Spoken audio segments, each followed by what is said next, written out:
Electrician trade theory first year के practice set part 6 को आज हम सॉल्व करेंगे। चलिए स्टार्ट करते हैं।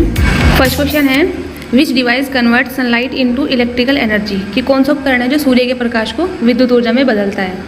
हम अपनी डेली लाइफ में भी देखते हैं, हमने सुना है कि जो सोलर सेल होता है प्रकाश ऊर्जा को विद्युत ऊर्जा में चेंज करती है। तो एक बार ऑप्शन देख लेते हैं। फर्स्ट ऑप्शन दिया फोटोवोल्टेइक सेल।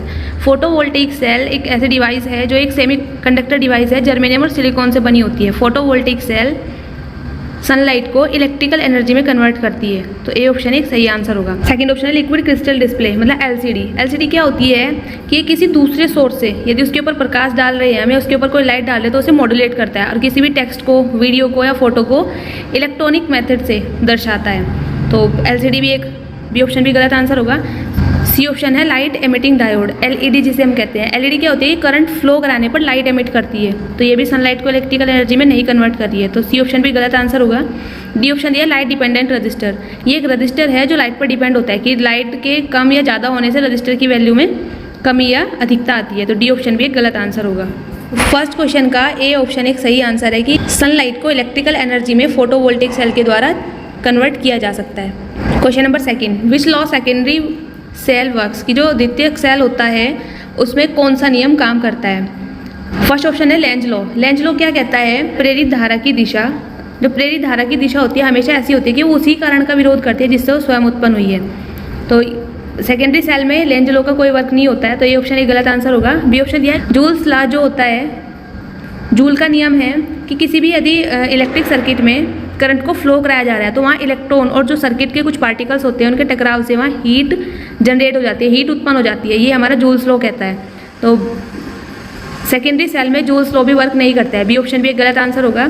सी ऑप्शन दिया फैराडेज लॉ ऑफ इलेक्ट्रोलाइसिस, विद्युत अपघटन के फैराडे के नियम हैं। जो हमारे सेल हैं या केमिकल इफेक्ट हैं जैसे इलेक्ट्रोलाइसिस, उसमें फैराडे के लॉ है, जो फैराडे के नियम है वो काम करते हैं। तो सी ऑप्शन एक सही आंसर होगा। डी ऑप्शन दिया है Faraday's law of electromagnetic induction, Faraday का विद्युत चुंबकीय प्रेरण का नियम। ये मोटर में या किसी मशीन में, जनरेटर में, इनमें सब में काम करता है, सेकेंडरी सेल में वर्क नहीं करता है। तो डी ऑप्शन भी एक गलत आंसर होगा।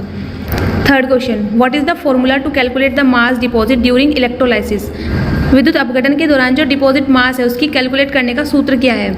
फैराडे का फर्स्ट लॉ कहता है कि इलेक्ट्रोलाइसिस के दौरान, मतलब कोई विद्युत अपघटन की प्रक्रिया चल रही है और उसमें इलेक्ट्रोड से जो मुक्त हुए पदार्थ की मात्रा होती है वो उसमें बहने वाली विद्युत धारा की मात्रा के मान के समानुपाती होती है। इलेक्ट्रोड से मुक्त हुए पदार्थ का द्रव्यमान m है, m जो समानुपाती होगा वो IT के होगा। अब जब हम समानुपाती के साइन को हटाते हैं तो हमारा z एक कांस्टेंट आता है जिसे हम केमिकल इक्विवेलेंट भी कहते हैं। तो फॉर्मूला आता है हमारा m = ZIT ग्राम में। तो ऑप्शन देख लेते हैं। फर्स्ट ऑप्शन दिया है m = IT gram, A option एक गलत आंसर होगा। बी ऑप्शन दिया है m = ZIT, तो बी ऑप्शन एक सही आंसर है। Fourth question, how the capacity of batteries is specified, जो बैटरियों की कैपेसिटी होती है उसे कैसे स्पेसिफाई किया जाता है। तो ए ऑप्शन दिया है वोल्ट, वोल्ट वोल्टेज का मात्रक होता है, तो ए ऑप्शन एक गलत आंसर होगा। बी ऑप्शन दिया है वाट, वाट पावर की यूनिट होती है, मतलब वाट से पावर को स्पेसिफाई किया जाता है, तो बी ऑप्शन भी एक गलत आंसर होगा। सी ऑप्शन दिया है volt ampere, volt ampere power की ही यूनिट है सूत्र के माध्यम से, यदि हम सूत्र के द्वारा मात्रक निकालते हैं तो वोल्ट एम्पियर आता है। वाट जो है वो एक SI यूनिट है, तो बी और सी दोनों ऑप्शन गलत होंगे। डी ऑप्शन दिया है एम्पियर आवर, बैटरी की कैपेसिटी को स्पेसिफाई किया जाता है एम्पियर आवर के द्वारा, तो डी ऑप्शन एक सही आंसर होगा। Fifth question, what is the name of defect that bending of plates in secondary cells, कि जो सेकेंडरी सेल होता है उसमें प्लेटें जो मुड़ जाती है उस दोष का नाम क्या है। फर्स्ट ऑप्शन दिया है बकलिंग। बकलिंग दोष क्या होता है कि जब जो सेकेंडरी सेल होता है उसमें ज़्यादा करंट फ्लो करा दी जाए, ज़्यादा करंट फ्लो कराने पर या तो वो सेल चार्ज हो रहा है, डिस्चार्ज कंडीशन में आ रहा है, तो उसमें क्या होता है कि जो प्लेटें होती हैं वो मुड़ जाती हैं, सेकेंडरी सेल के अंदर जो प्लेट है वो मुड़ जाएंगी या ऐंठ जाएंगी, मतलब उनमें एक ट्विस्ट आ जाता है, तो उसके कारण वो आपस में शॉर्ट भी हो सकती है। इस दोष को हम बकलिंग दोष कहते हैं, तो ए ऑप्शन एक सही आंसर होगा। बी ऑप्शन देख लेते हैं। बी ऑप्शन दिया है लोकल एक्शन। लोकल एक्शन जो दोष होता है वो प्राइमरी सेल में आता है। इसमें क्या होता है, जिंक एक ऐसी धातु है जिसमें बहुत सारी अशुद्धियाँ मिली होती है, जैसे लोहा है, कार्बन हो सकता है, लेड। जस्ते की छड़ में जो इम्प्योरिटी के रूप में कार्बन के कण हैं वो गंधक के अम्ल के साथ या फिर जो सल्फ्यूरिक एसिड होता है उसके साथ या जस्ते के साथ मिलकर बहुत सारे छोटे छोटे सेल बना लेते हैं। जो करंट है और केमिकल एनर्जी है वो वेस्ट होती रहती है इन सेल में ही। जब छोटे छोटे सेल मिल गए हैं तो इन्हीं में करंट फ्लो होती रहेगी और वो सारी ऊर्जा वेस्ट होती जाएगी। तो इस प्रकार के दोष को लोकल एक्शन दोष कहते हैं। तो ये प्राइमरी सेल में होता है, सेकेंडरी सेल में नहीं होता, तो बी ऑप्शन एक गलत आंसर होगा। और यदि लोकल एक्शन दोष को हटाना है या इस का कोई उपाय हो इस दोष को हटाने का, तो हम क्या करते हैं, जस्ते की छड़ का अमलगमनेशन कर दिया जाता है, मतलब उसके ऊपर एक पारे की परत चढ़ा दी जाती है, तो इस दोष से मुक्ति पाई जा सकती है। तो बी ऑप्शन भी एक गलत आंसर होगा। सी ऑप्शन दिया है पार्शियल शॉर्ट, नाम से ही समझ आ रहा है कि यदि प्लेटें आपस में शॉर्ट हो जाएं। पार्शियल शॉर्ट सेकेंडरी सेल में ही एक दोष पाया जाता है जिसे हम सेडिमेंटेशन भी कहते हैं। इसमें क्या होता है कि हमें पता है जो सेकेंडरी सेल होता है, लेड एसिड सेल की बात करें, जो उसमें प्लेट होती है ठोस धातु की नहीं होती, वो स्पॉन्ज लेड से बनी होती है, और उस स्पॉन्ज लेड के ऊपर एक पेस्ट लगा दिया जाता है रेड लेड का, Pb3O4 का। तो जब वो चार्ज होगा, लेड एसिड बैटरी या लेड एसिड सेल जो है वो चार्ज होगा या डिस्चार्जिंग कंडीशन में आएगा, तो जो ये पेस्ट हमने लगाया है Pb3O4 का वो झड़ जाता है, और झड़ने के बाद वो क्या होगा, उस कंटेनर की तली में बैठ जाएगा। और एक टाइम ऐसा आता है कि वो तली थोड़ी बढ़ती जाती है, जब वो तली बढ़ती जाएगी तो वो प्लेटों तक पहुंच सकती है, जो हमने प्लेट लगाई है नेगेटिव और एनोड और कैथोड प्लेट, मतलब जो इलेक्ट्रोड लगे हैं उन तक वो अशुद्धि की परत पहुंच जाएगी और वो प्लेटें आपस में शॉर्ट हो सकती है। तो इस दोष को सेडिमेंटेशन या पार्शियल शॉर्ट दोष कहते हैं। ये ऑप्शन भी एक गलत आंसर होगा। डी ऑप्शन दिया है हार्ड सल्फेशन। हार्ड सल्फेशन क्या होता है कि जब लेड एसिड बैटरी को यूज़ नहीं किया जाता है और वो कुछ टाइम तक या बहुत टाइम तक ऐसे ही एक यूजलेस कंडीशन में पड़ी रहती है, मतलब उसका कोई यूज़ नहीं है, तो उसमें क्या होता है, इलेक्ट्रोड के ऊपर लेड सल्फेट टाइट होने लगता है। जो लेड सल्फेट की एक बहुत टाइट परत जम जाती है, तो वो नेक्स्ट टाइम यदि हम उसे यूज़ करेंगे तो रिचार्जिंग कंडीशन उसकी, जो ये रिचार्जिंग प्रोसेस है वो हार्ड हो जाता है, तो ये दोष हार्ड सल्फेशन कहलाता है। तो डी ऑप्शन भी एक गलत आंसर होगा। तो यदि सेकेंडरी सेल में प्लेटें मुड़ रही हैं, उस दोष को कहते हैं buckling. 6th question, what is the unit of electric charge. Electric charge की यूनिट क्या है। ये क्वेश्चन हम पहले भी कई बार कर चुके हैं। इलेक्ट्रिक चार्ज की जो यूनिट होती है कूलाम होती है। ऑप्शन देख लेते हैं। फर्स्ट ऑप्शन दिया है वोल्ट, वोल्टेज की इकाई है, तो ये ऑप्शन गलत होगा। बी ऑप्शन दिया है वाट, वाट पावर की यूनिट होती है, तो बी ऑप्शन भी एक गलत आंसर होगा। सी ऑप्शन दिया है एम्पियर, एम्पियर करंट की यूनिट होती है, तो सी ऑप्शन भी एक गलत आंसर है। डी ऑप्शन दिया है गुलाम, गुलाम इलेक्ट्रिक चार्ज की यूनिट होती है, तो डी ऑप्शन एक सही आंसर होगा। 7th question, what is the output voltage of lithium cell. Lithium cell जो होता है उसका आउटपुट वोल्टेज कितना होता है। ऑप्शन देख लेते हैं। फर्स्ट ऑप्शन दिया है 1.2 volt. 1.2 volt nickel iron cell का आउटपुट वोल्टेज होता है, तो ए ऑप्शन एक गलत आंसर होगा। बी ऑप्शन दिया है 1.5 वोल्ट। 1.5 वोल्ट ड्राई सेल का आउटपुट वोल्टेज होता है, तो बी ऑप्शन भी एक गलत आंसर होगा। सी ऑप्शन दिया है 1.8 volt. 1.8 volt lead acid battery का डिस्चार्ज कंडीशन में वोल्टेज होता है, और जो चार्जिंग कंडीशन में वोल्टेज होता है वो होता है 2.2 वोल्ट, तो सी ऑप्शन भी एक गलत आंसर होगा। डी ऑप्शन दिया 2.5 वोल्ट, तो डी ऑप्शन एक सही आंसर है। जो लिथियम सेल का आउटपुट वोल्टेज होता है वो 2.5 वोल्ट होता है। 8th question, what is the method of charging if the battery is to be charge for short duration at higher rate.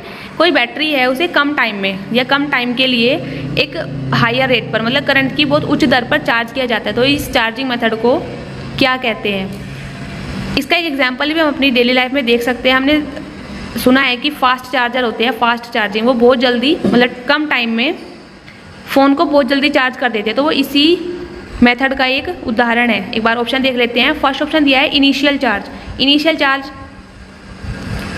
Initial charge मतलब जो स्टार्टिंग, मतलब प्रारंभिक चार्जिंग कंडीशन, स्टार्टिंग में जो चार्जिंग कंडीशन किया जाता है। जैसे ही हमारी बैटरी बनती है तो स्टार्टिंग में जब बैटरी में एसिड भरा जाता है तो बैटरी को यूज़ करने से पहले चार्ज किया जाता है, और वो जो चार्जिंग चलती है उसका वोल्टेज रखा जाता है 2.75 वोल्टेज से वोल्ट से ऊपर होता है। तो इनिशियल चार्ज होती है जो हमारी सबसे स्टार्टिंग की बैटरी के तैयार होने के बाद जो सबसे पहली चार्जिंग होती है वो इनिशियल चार्ज कहलाता है, तो ए ऑप्शन एक गलत आंसर होगा। बी ऑप्शन दिया है बूस्ट चार्ज। बूस्ट चार्ज क्या होता है, जब कम टाइम के लिए बैटरी को एक शॉर्ट ड्यूरेशन में हायर रेट पे चार्ज किया जाता है, तो बूस्ट चार्ज कहलाती है, तो बी ऑप्शन एक सही आंसर होगा। नेक्स्ट ऑप्शन देते हैं ट्रिकल चार्ज। ट्रिकल चार्ज क्या होता है, जब अधिक टाइम में बैटरी को बहुत कम करंट से चार्ज किया जाता है। एक लॉन्ग ड्यूरेशन में बैटरी को बहुत कम दर पर चार्ज किया जाता है, उसकी जो रेट रखा जाता है वो बहुत कम होता है, मतलब बूस्ट चार्ज का अपोजिट ट्रिकल चार्ज होता है, तो सी ऑप्शन एक गलत आंसर होगा। यह फ्रेशनिंग चार्ज, मतलब जब किसी बैटरी की स्टोरेज कैपेबिलिटी को बढ़ाना है तो उसे एक सॉफ्ट चार्जिंग दी जाती है, उसे हम फ्रेशनिंग चार्ज कहते हैं, तो डी ऑप्शन भी एक गलत आंसर होगा। 9th question, which electrolyte use in carbon zinc dry cell. जो कार्बन जिंक ड्राई सेल होता है उसमें किस इलेक्ट्रोलाइट का उपयोग किया जाता है। फर्स्ट ऑप्शन दिया है dilute sulphuric acid. Dilute sulphuric acid का यूज़ लेड एसिड बैटरी में किया जाता है, तो ये ऑप्शन एक गलत आंसर होगा। बी ऑप्शन दिया है अमोनियम क्लोराइड, बिल्कुल सही है। जो कार्बन जिंक ड्राई सेल्स में इलेक्ट्रोलाइट का यूज़ करते हैं हम अमोनियम क्लोराइड का यूज़ करते हैं, तो बी ऑप्शन एक सही आंसर होगा। ड्राई सेल में क्या होता है कि एक सिलेंड्रिकल पोर्ट का यूज़ किया जाता है जो कैथोड का काम करता है, और इसके बीच में एक कार्बन की छड़ को लगा दिया जाता है, जो कार्बन की छड़ होती है वो एनोड का काम करती है, और जो इसके चारों तरफ एक पोर्ट है, जो सिलेंड्रिकल पोर्ट लिया है, वो कैथोड का काम करता है। और इसमें जो इलेक्ट्रोलाइट भरा जाता है वो होता है NH4Cl, मतलब अमोनियम क्लोराइड का इलेक्ट्रोलाइट भरा जाता है। तो बी ऑप्शन एक सही आंसर होगा। सी ऑप्शन दिया पोटेशियम हाइड्रोक्साइड, तो सी ऑप्शन भी गलत आंसर होगा। डी ऑप्शन दिया concentrated hydrochloric acid, D option भी एक गलत आंसर है। और यदि हम किसी भी इलेक्ट्रोलाइट का यूज़ कर रहे हो, कंसनट्रेटेड तो होना ही नहीं चाहिए, डाइल्यूट हम किसी भी एसिड का यूज़ करते हैं, तो डी ऑप्शन एक गलत आंसर है। 10th question, which effect causes by passing electric current in liquids, यदि लिक्विड से इलेक्ट्रिक करंट को पास किया जाता है तो कौन सा प्रभाव उत्पन्न होता है। यदि किसी भी लिक्विड से करंट को फ्लो कराया जा रहा है तो वहाँ केमिकल इफेक्ट उत्पन्न होता है। तो ऑप्शन देख लेते हैं। फर्स्ट ऑप्शन दिया है हीटिंग, हीटिंग इफेक्ट तो नहीं होगा, तो ए ऑप्शन एक गलत आंसर होगा। बी ऑप्शन दिया है लाइटिंग इफेक्ट, लाइटिंग इफेक्ट भी नहीं होता है, तो बी ऑप्शन एक गलत आंसर होगा। सी ऑप्शन दिया है मैग्नेटिक, मोटर में, मशीन में, या जैसे जनरेटर होता है या सीलिंग फैन है, वहाँ में मैग्नेटिक इफेक्ट देखने को मिलता है, तो सी ऑप्शन भी एक गलत आंसर होगा। डी ऑप्शन दिया है केमिकल इफेक्ट, बिल्कुल सही है। जो लिक्विड्स में इलेक्ट्रिक करंट यदि हम पास कराते हैं तो उसमें केमिकल इफेक्ट उत्पन्न होता है, डी ऑप्शन एक सही आंसर होगा। 11th question, which material is use to make negative plates in lead acid battery, जो लेड एसिड बैटरी होती है उसमें नेगेटिव प्लेट बनाने के लिए किस पदार्थ का उपयोग किया जाता है। लेड एसिड बैटरी में नेगेटिव प्लेट या जो पॉजिटिव प्लेट बनाई जाती है वो स्पॉन्ज लेड से बनाई जाती है। स्पॉन्ज लेड मतलब एक लेड जो होता है वो जालीनुमा होता है, शीशे की एक जाली होती है, उससे नेगेटिव और पॉजिटिव प्लेट बनाई जाती है और उनके ऊपर Pb3O4 मतलब रेड लेड का एक पेस्ट जमा दिया जाता है। और जो उसमें इलेक्ट्रोलाइट का यूज़ करते हैं वो होता है सल्फ्यूरिक एसिड। कंटेनर में एक इलेक्ट्रोलाइट भरा जाता है तो उसमें एक प्रोसेस चलता है जिसे हम फॉर्मिंग प्रोसेस भी कहते हैं। इसमें क्या होता है कि जो Pb3O4 है, रेड लेड की जब क्रिया H2SO4 के साथ होती है तो वो लेड डाइऑक्साइड बनाता है, तो ए ऑप्शन एक गलत आंसर होगा, इसकी तो प्लेट नहीं बनी होती। बी ऑप्शन दिया है स्पॉन्ज लेड, बिल्कुल सही है, स्पॉन्ज लेड से वो नेगेटिव प्लेट बनाई जाती है, तो बी ऑप्शन एक सही आंसर होगा। सी ऑप्शन दिया लेड पेरोक्साइड, लेड पेरोक्साइड भी एक गलत आंसर होगा। डी ऑप्शन दिया लेड सल्फेट, लेड सल्फेट भी एक गलत आंसर है। लेड सल्फेट भी जब उसमें क्रिया चलती है लेड डाइऑक्साइड बनता है और लेड सल्फेट बनता है, तो डी ऑप्शन भी एक गलत आंसर होगा। 12th question, which technique is use to control the corrosion of a metal surface, धातु की सतह के ऊपर यदि जंग लग गया तो उससे जंग को कंट्रोल करने के लिए किस टेक्निक का उपयोग किया जाता है। किसी भी धातु की सतह पर यदि कोरोजन मतलब जंग आ गया है, उसे कंट्रोल करना है तो इलेक्ट्रोलाइटिक प्रोटेक्शन के द्वारा हम उसे कंट्रोल कर सकते हैं। इलेक्ट्रोलाइटिक प्रोटेक्शन एक टेक्निक है जिसके 2 टाइप्स हैं, एनोडिक प्रोटेक्शन और कैथोडिक प्रोटेक्शन। एनोडिक प्रोटेक्शन और कैथोडिक प्रोटेक्शन दोनों सेम ही है। इनमें मेन डिफरेंस क्या होता है, जो एनोडिक प्रोटेक्शन होता है उसमें जो मेटल सरफेस है, जिस मेटल सरफेस को कोरोजन से बचाना है उसी मेटल को या उसी मेटल के सरफेस को एनोड के रूप में यूज़ किया जाता है। लेकिन कैथोडिक प्रोटेक्शन में इसके अपोजिट है कि जिस मेटल सरफेस को कोरोजन से बचाना है उसको कैथोड के रूप में लिया जाता है। एनोडिक प्रोटेक्शन होता है ऐसी धातुओं के लिए यूज़ किया जाता है जिनके ऊपर की परत मतलब जो सबसे ऊपरी परत होती है या सतह है, जो सरफेस है, वो एक निष्क्रिय परत से बनी हो, मतलब वो जल्दी से क्रिया ना कर पा रही हो। जैसे स्टेनलेस स्टील होता है, जो फिजिकल कंडीशंस होती है जैसे नमी है या धूप है या और भी जो फिजिकल कंडीशंस होती है उनके साथ जल्दी से वो रिएक्शन नहीं करती है। एनोडिक प्रोटेक्शन वहाँ यूज़ होता है। और जो कैथोडिक प्रोटेक्शन होता है, कोई भी धातु होती है उसको जंग लगने से यदि बचाना है तो हम कैथोडिक प्रोटेक्शन का यूज़ करते हैं। और वो कैसे होता है, जैसे कोई भी धातु है उसका गैल्वेनाइजेशन कर देंगे, गैल्वेनाइजेशन करके हम उस धातु को जंग से बचा सकते हैं। जैसे लोहा होता है, लोहे का यदि गैल्वेनाइजेशन कर दिया जाए तो उसे जंग से बचाया जा सकता है। कोई भी धातु की सतह या जो सरफेस है उसको कोरोजन से बचाना है, कैथोडिक प्रोटेक्शन को अपनाते हैं, तो बी ऑप्शन एक सही आंसर होगा। सी ऑप्शन दिया इलेक्ट्रोलाइटिक प्रोटेक्शन, इलेक्ट्रोलाइटिक प्रोटेक्शन के ही 2 टाइप हैं, एनोडिक और कैथोडिक प्रोटेक्शन, तो सी ऑप्शन भी एक गलत आंसर होगा। डी ऑप्शन दिया है इलेक्ट्रोस्टैटिक प्रोटेक्शन, धातु की सरफेस के ऊपर कोरोजन लग गया है उसको कंट्रोल करने के लिए इलेक्ट्रोस्टैटिक प्रोटेक्शन को नहीं अपनाया जाता है, तो डी ऑप्शन एक गलत आंसर होगा। 13 क्वेश्चन है, which cell is most often use in digital watches, जो डिजिटल घड़ी होती है उनमें सबसे ज़्यादा किस सेल का यूज़ किया जाता है। फर्स्ट ऑप्शन दिया है वोल्टेइक सेल, वोल्टेइक सेल का यूज़ अब ना के बराबर हो रहा है, तो ए ऑप्शन एक गलत आंसर होगा। बी ऑप्शन दिया है लिथियम, लिथियम सेल का यूज़ भी वॉच और टॉर्च के लिए किया जाता है पर लिथियम सेल का यूज़ भी बहुत कम होता है।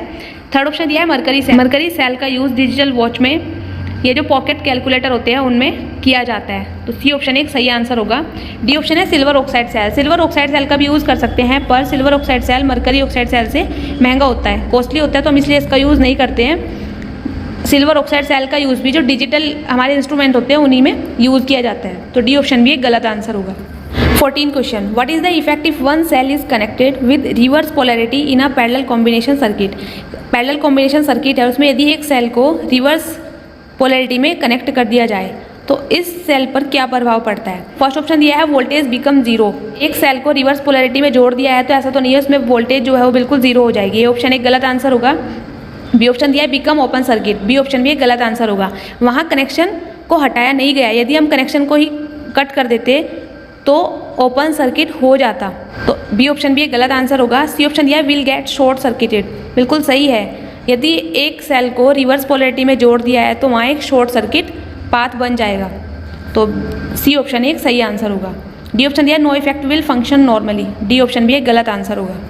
15 question, what is the function of fine selector switch in battery charger. Battery charger में जो फाइन सेलेक्टर स्विच होता है उसका क्या यूज़ है या क्या कार्य होता है।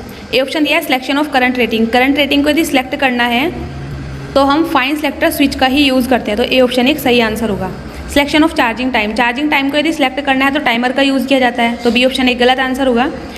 सी ऑप्शन दिया selection of voltage range, voltage range को, टेम्परेचर को या फिर चार्जिंग करंट को यदि सेंस करना है या उन्हें सिलेक्ट करना है, उनके सिलेक्शन के लिए माइक्रो प्रोसेसर कंट्रोलर का यूज़ किया जाता है, तो सी ऑप्शन भी एक गलत आंसर होगा।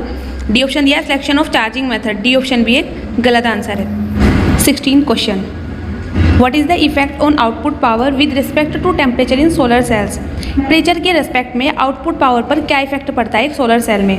यदि टेम्परेचर बढ़ रहा होगा या टेम्परेचर घट रहा होगा तो उससे आउटपुट पावर पर क्या इफेक्ट पड़ता है। ए ऑप्शन दिया है no effect on change in temperature, कि यदि टेम्परेचर में कुछ चेंज आया है तो आउटपुट पावर पर कोई इफेक्ट नहीं पड़ता है, तो ए ऑप्शन तो बिल्कुल गलत होगा। ऐसा तो नहीं है कि यदि टेम्परेचर घट रहा है बढ़ रहा है तो आउटपुट पावर पर कोई इफेक्ट नहीं पड़ता है, कोई ना कोई इफेक्ट तो होगा, तो ए ऑप्शन एक गलत आंसर होगा। बी ऑप्शन दिया है increase with increase in temperature, temperature के बढ़ने से आउटपुट पावर भी बढ़ता है, बी ऑप्शन भी एक गलत आंसर होगा। सी ऑप्शन दिया है decrease with increase in temperature, कि यदि टेम्परेचर का मान बढ़ रहा है तो आउटपुट पावर में कमी आती है, सी ऑप्शन एक सही आंसर होगा। डी ऑप्शन दिया है decrease with decrease in temperature, कि जो टेम्परेचर डिक्रीज होता है तो आउटपुट पावर भी डिक्रीज होती है, डी ऑप्शन भी एक गलत आंसर होगा। जो भारत स्किल ऐप पर निम्मी द्वारा जो आंसर की दी गई है उसमें डी ऑप्शन एक सही आंसर है, लेकिन डी ऑप्शन मैं मानती हूँ कि ये गलत आंसर है, क्योंकि यदि डी ऑप्शन एक सही आंसर होगा तो बी ऑप्शन भी सही आंसर होना चाहिए, क्योंकि यदि टेम्परेचर डिक्रीज हो रहा है और आउटपुट पावर भी डिक्रीज हुई तो बी ऑप्शन में दिया है कि टेम्परेचर इंक्रीज हो रहा है तो आउटपुट पावर इंक्रीज होनी चाहिए, तो फिर तो दोनों ऑप्शन सही है, तो दोनों ऑप्शन गलत है। सी ऑप्शन एक सही आंसर है कि टेम्परेचर के इंक्रीज होने से आउटपुट पावर डिक्रीज होती है, और हम एक ग्राफ के माध्यम से इसे समझ सकते हैं। एक ग्राफ दिया गया है जिसमें रेफरेंस लाइन वोल्टेज है और करंट के रेस्पेक्ट में कर्व बनाए गए हैं, तो जिसमें ग्रीन लाइन फर्स्ट कर्व को जो दर्शाती है उसका हम आउटपुट पावर देख लेते हैं, जिसमें वोल्टेज दिया गया है 0.55 और जो इसमें करंट है, करंट वैल्यू है 3.6 एम्पियर। तो जब हम इनका आउटपुट पावर मतलब पावर को कैलकुलेट करते हैं तो क्या आ जाएगा, पावर के फॉर्मूले से P = VI दोनों की मल्टीप्लाई कर देंगे तो जो टोटल आउटपुट पावर आती है वो आती है 1.98। तो ग्रीन कलर की जो लाइन है उसका आउटपुट पावर आता है 1.98, टेम्परेचर दिया है 60 डिग्री सेल्सियस। इस ग्राफ के माध्यम से हम समझ जाएंगे। आगे देखते हैं, रेड जो लाइन दी गई है उसका वोल्टेज दिया है 0.59 और जिसकी करंट रेटिंग दी गई है 3.6 एम्पियर दी गई है, तो दोनों का आउटपुट पावर या पावर रेटिंग निकालते हैं तो कैलकुलेशन करने के बाद आता है 2.12 पावर है तो वाट में आ जाएगी 2.12 वाट रेड कलर के लिए, और उसका टेम्परेचर हो गया 45 डिग्री सेल्सियस। तो यही हम समझ सकते हैं कि यदि टेम्परेचर बढ़ रहा है तो पावर कम हुई है। ग्रीन कलर का टेम्परेचर था 60 डिग्री सेल्सियस तो पावर थी 1.98। रेड कलर का जो टेम्परेचर दिया गया है 45 डिग्री सेल्सियस दिया है और पावर हो गई है 2.12, मतलब टेम्परेचर डिक्रीज हुआ है तो पावर उसकी इंक्रीज हुई है। थर्ड कर्व बना है ब्लू लाइन से, उसकी जो वोल्टेज दी गई है, वोल्टेज दी है 0.64 और करंट रेटिंग दिया गया है 3.5। दोनों की मल्टीप्लाई करेंगे पावर आती है 2.24 वाट। जो पावर रेटिंग है या आउटपुट पावर है वो 2.24 वाट आती है। तो इस ग्राफ के माध्यम से हम समझ चुके हैं कि जैसे जैसे टेम्परेचर का मान डिक्रीज होता जा रहा है, ग्रीन लाइन से ब्लू लाइन की तरफ आए हैं, तो वैसे वैसे आउटपुट पावर में वृद्धि हुई है। इस ग्राफ के अकॉर्डिंग हमारा आंसर आता है decrease with increase in temperature, कि यदि टेम्परेचर का मान बढ़ता है तो आउटपुट पावर डिक्रीज होती है। तो 16 का सी ऑप्शन एक सही आंसर होगा, ना कि डी ऑप्शन। और निमी साइड पे जो दिया गया है, निमी द्वारा जो आंसर की में आंसर दिया गया है वो डी है, तो आप एग्जाम्स के लिए अपने आंसर को वही रखिएगा। 17 question, what purpose the hydrometer is use during charging of battery. Battery charge करने के लिए हाइड्रोमीटर का यूज़ किस पर्पज से किया जाता है? तो हाइड्रोमीटर का यूज़ हम बैटरी में जो इलेक्ट्रोलाइट भरा होता है उसकी स्पेसिफिक ग्रेविटी को मापने के लिए किया जाता है। तो ऑप्शन देख लेते हैं। फर्स्ट ऑप्शन दिया determine the AH capacity, A option एक गलत आंसर होगा। एएच कैपेसिटी मतलब एम्पियर आवर कैपेसिटी को यदि मापना है तो हम एमीटर का यूज़ करते हैं, ए ऑप्शन एक गलत आंसर होगा। बैटरी के यदि वोल्टेज लेवल को मापना है तो high rate discharge cell tester या टोंग टेस्टर द्वारा हम उसके वोल्टेज लेवल को माप सकते हैं। तो बी ऑप्शन भी एक गलत आंसर होगा। सी ऑप्शन यह है assess the discharge level of battery, battery के डिस्चार्ज लेवल को मापना है तो गैस डिस्चार्ज मेथड द्वारा भी हम बैटरी के डिस्चार्ज लेवल को माप सकते हैं। तो सी ऑप्शन भी एक गलत आंसर होगा। डी ऑप्शन दिया determine the specific gravity of electrolyte, electrolyte की स्पेसिफिक ग्रेविटी को मापने के लिए हाइड्रोमीटर का यूज़ किया जाता है, तो डी ऑप्शन एक सही आंसर होगा। 18 question, what is the formula for Faraday's first law of electrolysis. Faraday के इलेक्ट्रोलाइसिस के फर्स्ट नियम का सूत्र क्या है? इससे पहले क्वेश्चन में हम पढ़ चुके हैं। जो इलेक्ट्रोलाइसिस का पहला नियम का सूत्र होता है वो होता है M बराबर ZIT, मतलब किसी भी इलेक्ट्रोलाइट में यदि करंट फ्लो कराई जाती है, इलेक्ट्रोड पर मुक्त हुए पदार्थ का द्रव्यमान उसमें विद्युत की मात्रा के समानुपाती होता है, मतलब M समानुपाती IT, और समानुपाती का साइन हटाते हैं तो Z एक कांस्टेंट आता है जो केमिकल इक्विवेलेंट है। तो M बराबर ZIT फैराडे के इलेक्ट्रोलाइसिस का फर्स्ट लॉ का सूत्र होता है, तो बी ऑप्शन एक सही आंसर होगा। 19th question, which is use as an electrolyte in lead acid battery. Lead acid battery में किस इलेक्ट्रोलाइट का यूज किया जाता है? ए ऑप्शन दिया हाइड्रोक्लोरिक एसिड, ए ऑप्शन एक गलत आंसर होगा। बी ऑप्शन दिया अमोनियम क्लोराइड, अमोनियम क्लोराइड का यूज ड्राई सेल में किया जाता है, तो बी ऑप्शन भी एक गलत आंसर है। सी ऑप्शन दिया पोटेशियम हाइड्रोक्साइड, सी ऑप्शन भी एक गलत होगा। डी ऑप्शन दिया dilute sulphuric acid, D option एक सही आंसर है। डाइल्यूट सल्फ्यूरिक एसिड का हम यूज़ करते हैं लेड एसिड बैटरी में इलेक्ट्रोलाइट के रूप में। 20 question, what is the total voltage of the circuit. Circuit का टोटल वोल्टेज पूछ रहा है, क्या होगा? 6 batteries of 1.5 volt connected in parallel, parallel में 1.5 वोल्ट की 6 बैटरी कनेक्ट है, तो इनका टोटल वोल्टेज को ज्ञात करना है। सर्किट हमारे सामने दिया गया है। अब हम एक बात जानते हैं कि जो पैरेलल कॉम्बिनेशन होता है, पैरेलल सर्किट होता है, उसमें वोल्टेज सेम रहती है पूरे सर्किट में। तो हम 6 के बजाय 10 सेल को भी यहाँ कनेक्ट कर दे 1.5 वोल्ट के, तो टोटल वोल्टेज होगी पैरेलल सर्किट में वो 1.5 वोल्ट ही रहने वाली है, क्योंकि पैरेलल सर्किट में वोल्टेज का मान चेंज नहीं होता है, सेम रहता है। तो आंसर क्या होगा? 1.5 वोल्ट। तो ऑप्शन देख लेते हैं। फर्स्ट ऑप्शन ही दिया है 1.5 वोल्ट, तो ए ऑप्शन एक सही आंसर होगा। यदि सीरीज़ में बोल देता, सीरीज़ में वोल्टेज हर ब्रांच में अलग अलग हो जाती है, तो सीरीज़ में सब वोल्टेज ऐड हो जाती तो टोटल वोल्टेज आ जाती, पर बात पैरेलल की गई है तो पैरेलल में पूरे सर्किट में वोल्टेज सेम रहती है, तो 1.5 वोल्ट टोटल वोल्टेज होगी।